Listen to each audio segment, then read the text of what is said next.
from the state to the local government level. So for us, this election is one that will decide a whole lot of things. And also there's this minority question. You have people from Akokoedo, you have people from Owa.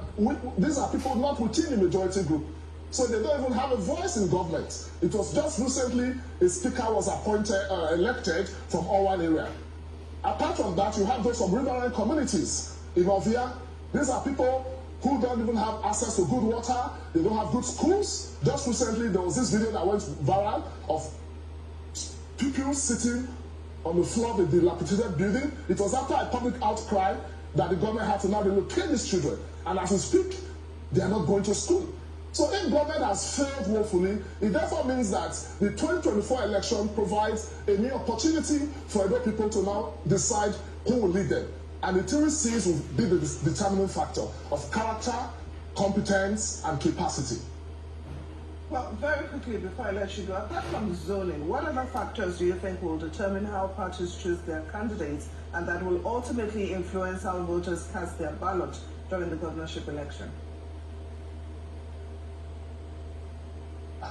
I think I mentioned the issue of pedigree.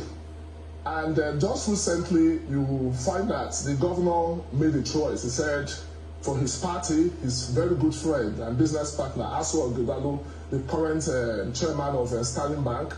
I mean, Sterling Bank runs all the bank accounts of public institutions. When I was commissioner, Sterling Bank was the one responsible for my ministry's account. So it's all about business. So Edo people, we look out for an individual that has the capacity to bring redevelopment. Not a friend of the governor. We need somebody that will bring redevelopment to the state, somebody that understands the challenges, somebody who has lived in Benin. The person the governor is projecting comes from a local government. He does not even know the terrain of his local government, has never lived there, has never lived in Benin City, has never voted before in Edo State. And that was the problem we had in 2016. The first time the governor voted was in this election. He's a man that has never really lived with Edo people to understand the peculiarities of not just the politics, but the local economy of the state. You know, we made that mistake in 2016 when he was, banded as a technocrat. But look at the economy of the state in Tatars. There's Osoma Power Plant, which is one of his PPP projects.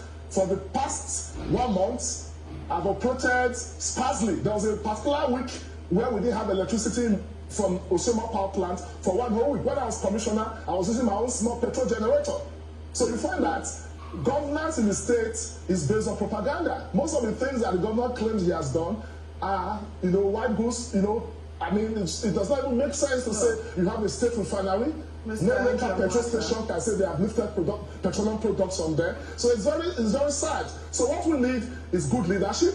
And I know Edo people will decide next year who will be their next governor. And they will not be hoodwinked by the present thing the governor is saying, that he wants to bring a candidate. Or rather, instead of zoning into a particular senatorial district, he's zoning into a particular individual. Mr. Andrew, we're completely out of time, but we do thank you sincerely for joining us on Newsday. It's been a very interesting discussion. You've been watching Newsday with me, Temi.